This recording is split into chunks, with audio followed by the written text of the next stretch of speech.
What's up guys, it's Z here, welcome back to Yu-Gi-Oh! Deck of the Day. Today we have a Subterror Amazement deck, a deck I think that is going to be a really good contender for the next format, because Subterror has been doing decently well for the past few formats on its own, and now with Amazement it has even a new engine that it can use, because it is using engines like Dragoon anyway, so now it has even more firepower to it, and I think it's probably one of the best controlled decks in this format, only second to Eldritch. So yeah, I think that this deck is going to be really good, so if you wanted to play a deck with Amazement and you were looking for something that could fit in very well, then I think you found what you were looking for. So before we begin with the video, if you enjoyed this video, give it a thumbs up, subscribe to the channel so you don't miss our upcoming content, and now let's get to the deck profile. So starting off with the Subterror monsters, we have of course 3 copies of Guru. I mean, is there anything to explain about Guru? It's the best card in the deck. You just get all your searches, you flip face down your opponent's monsters, combining this with Final Battle makes quick effect, so you have it more disruption. Yep, just an amazing card. 3 copies of Fiendess. This card is what makes this deck very resilient to cards like Feather Duster, like Lightning Storm, like Evenly Matched. Other cards like destroy completely controlled decks. I mean, if you were playing something like Altergeist, you would have to hard draw something like a Judgment or maybe an Imperial Order in order to play around stuff like this, but Subterror has a way of searching a Solemn Judgment type of card, so Fiendess is really good for that. And she also has a recovery effect that once she's summoned, then you can flip her face down to bring back a Subterror from your grave, so she gives you a little bit of recovery as well. So she does a lot of things, and I think it's an important thing to max her out. If you want to play even more engines in the deck, then you can start kind of cutting a couple cards. Maybe Fiendess is one of those cards, because there's an argument that on her own she doesn't do anything, so you don't really want to draw her unless you search with your Guru. But I think that drawing her means that you can search your Final Battle with your Guru, which is going to give you even more disruption and even more resiliency, because this card makes it so that your effects cannot be responded to. So this is why I think it's important to play 3, just because whenever you have Guru, you won't have hard drawn her as well in order to search for your Final Battle. And the last Subterror monster is 1 copy of Nemesis Archer. I don't play Umastrix. I don't think Umastrix offers anything to the deck that the deck doesn't already do, especially since Dragoon is already out. Maybe if Dragoon ever gets banned or Red Eyes Fusion gets banned, then maybe Umastrix will be a decent option for the deck, because the deck lacks a little bit of removal, but this is what Dragoon is here for, because it gives you disruption, and it gives you removal, it gives you everything.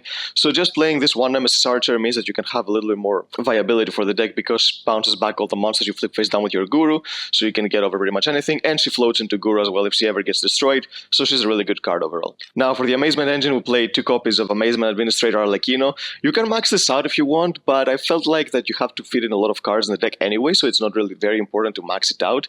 And I do play the card that searches as well, so it's not like play only 2 copies. But this card is so amazing. It's basically a multi-faker without the restriction. You just, when you activate a trap card, you special summon this from your hand, and then you can activate an attraction trap from your deck, and it also banishes attraction traps from the grave to pop cards on the field. So it does a lot of things. First of all, it's an extra disruption. With Horror House, you can either negate an effect or you can flip a monster face down, and it also gives you some more removal on top of having your Dragoon. So it's just an amazing card, and 2600 attacker is very good, because the deck does like a little bit of damage sometimes, especially if you haven't drawn one of your Red Eyes Fusions or your Red Eyes Insights. So this gives you a little bit more damage that the deck really needed. And for trap decks, unless the deck is like something like an Eldritch deck or an Altergeist deck that locks you into something specific, if you play a trap deck, then I think picking up these cards is going to be a huge investment, because they're going to give you so much value, so much power. It's such a great engine. I don't think it's going to be that good of a pure deck, but I mean, it's a decent pure deck, but if you played with a trap deck that already has a win condition, and then you add on top of it with your Amazements, then you're going to make a much more viable strategy. For the Dragoon cards, you play of course 1 copy of Dark Magician, 1 copy of Red Eyes, and 1 copy of Red Eyes Wyvern. Of course, this is pretty standard. If you're afraid that Dragoon has a really good chance of getting hit on the next list, then you can replace the whole Dragoon engine maybe with something like a Numeron engine. The Numeron engine is a 1 card Appaloosa, and it doesn't contradict with your monsters, because it doesn't allow you to summon anything else after you've summoned your Appaloosa, after you summon your gates, but you don't summon anything, you set your Guru, you flip face up with your city, so it doesn't contradict with that as well. You get your searches. It's pretty much the exact same thing as with Red Eyes Fusion, so if you either don't have a Dragoon, or you think that it's not worth playing Dragoon because it's not going to be around for very long, then you can replace it with a Numeron engine very well. It pretty much does the exact same thing, and I think the engine is pretty much the same number of cards as well, because you do play a lot of cards for Dragoon. Dragoon is basically a 9-card engine, and with your Numerons, you can play 3 copies of your Numeron Network, 3 copies of your Numeron Wall, 2 copies of your Numeron Calling, a Terraforming, and yep, you have pretty much the exact same number of cards. And the only hand trap plays 3 copies of Ash Blossom. You need to play at least 1 hand trap. You can replace it with pretty much anything you want. If you think you can get Nibiru's, then you're going to get more value against combo decks, and you can play that. If you think Imperm is better because it's a trap card, and you find yourselves not having a lot of trap cards when you're trying to go for your Amazement play, then you can replace this with that as well. But I just try to play the most generic card possible in my profiles, just because you don't know what everyone's going to be facing. For the spells, we have 3 copies of Hidden City. Of course, Hidden City is like the card you always want to see. If you just see Guru, it's decent, but if you don't see it without Hidden City, then you don't do much. Maybe if you see it with a Final Battle, it's decent too, but Hidden City is just the one card that gets you to everything, and it's just a great card. 1 copy of Terraforming to search it. 3 copies of Red Eyes Fusion. Yes, of course.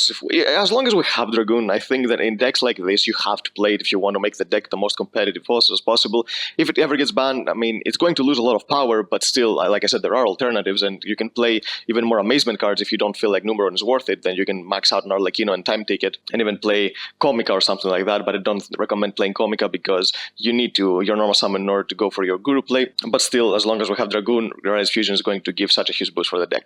3 copies of Red Eyes Insight to search your Red Eyes Fusion. Playing 6 copies of it makes it broken because you never summon Anaconda, you don't even play Anaconda this deck, you just hard activate your Red Eyes Fusion to go for your Dragoon, and then you set your back row, and then you sit on either your Guru or your Arlecchino in your hand, and you have more disruption than just Dragoon, and you play that. 2 copies of Amazing Time Ticket. This card, I think it's a little bit better than just maxing out on Arlecchino because of 2 reasons. First of all, Arlecchino is a card that requires you to have a trap card, and despite this being a Subterror deck, I don't play that many traps. I play 10 trap cards in the deck. I mean, you can play even more, but I felt like I had to play more consistency cards in order to make the deck better, since some of the traps are searchable anyway. So this card gives you the option to just not go for Arlecchino, but activating this during your opponent's turn, you can just set your Horror House outright, so you can just negate the effect of one of your opponent's monsters without even having to go for Arlecchino.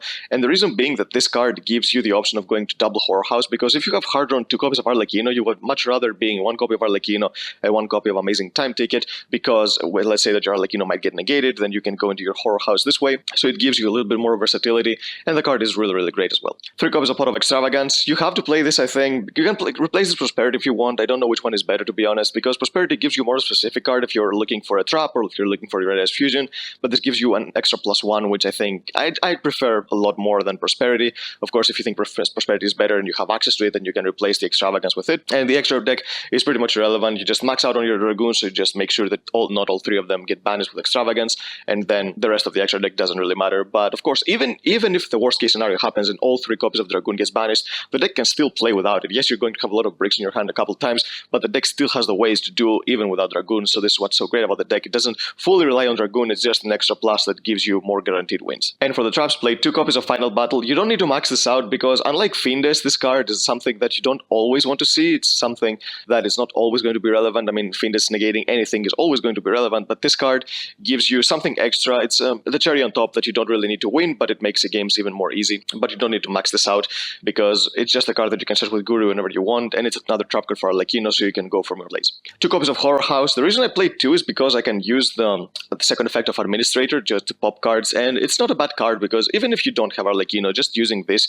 you can negate an effect. Unfortunately, it doesn't negate anything that activates on summon, so you have to be very careful with that effect, but still, I think it's a really great card that you can play. And Book of Mooning is basically the best disruption right now against combo decks, and having Horror House on top of Guru's Book of Moon effect means that your opponent, like if they're playing something like Dragon Link and you flip 2 monsters face down, those monsters are stuck there, they can't do anything, so what are they even going to do? 3 copies of Summon Limit. You can replace this with There Can Be Only One. It's decent because Arlecchino is a psychic, so you don't really care because you don't play anything else that is a psychic, so yep, There Can Be Only One is a decent option too. But I feel like Summon Limit is a little bit more generic because there are a couple decks that don't really care about There Can Be Only One. For example, if you're playing against Tri Brigades, they have like Winged Beast, Beast, and Beast Warriors, and they can just bring out one of each and they can still do their plays. But Summon Limit is basically the auto win against all the combo decks, and even against some control decks, Summon Limit is a really good card.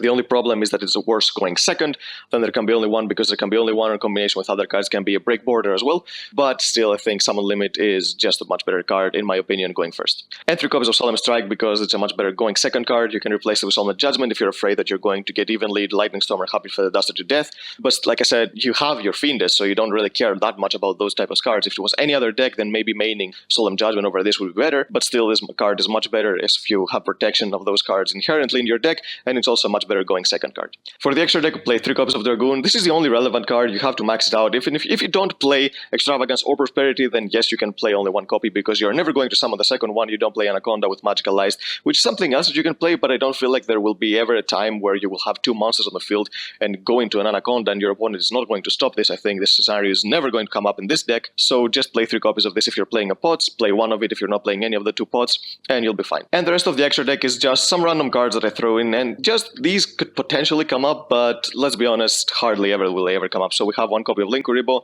because Fiendus is a level 1 copy of Anima, same reason. If your opponent has put a monster on the extra monster zone, then you can still get a plus with this. 1 copy of Masquerena, all 3 Nightmares, Cerberus, Phoenix, and Unicorn. A lot of Link Force, play Appaloosa, Boral Sword, Borreload, Avramax, Access Code, and 1 copy of Underworld, Goddess of the Closed World. Yeah, you never get too many monsters in this deck, so these cards will hardly ever come up, but there's nothing else that you want to play in the extra deck, so just put situational cards that you think sometimes might come up and might win you a couple of games, because just having them, it makes you feel a little bit safer in case those random scenarios ever occur. So yep, that's the deck, guys. Subterror, I think, just got the hugest boost of its life on top of having Dragoon, having Amazement, giving you more options, and you can play so many different things in Subterror. It's such a flexible deck because it doesn't have any restriction in anything, so you can fit in whatever you want. So I think as far as control decks go, in terms with Eldritch, it's very on par, because Eldritch is a little bit more recursive engine because it gives you advantage every single turn, but Guru keeps searching every single turn. So they're very similar. So I think being able to go into stuff like Amazement, while Eldritch can't really because Sanguine locks you into zombies, gives Subterror maybe a little bit of an edge that we're going to have and see which one is going to be the most optimal control deck to play in the current format, because this format is going to have so much variety. So we're going to see which deck can actually adapt and beat more decks, because Eldritch is a little bit more limited and Subterror can do a lot more stuff. So yep, that's it, guys. If you enjoyed it, give it a thumbs up, subscribe to the channel so you don't miss our upcoming content, and we'll see you next time.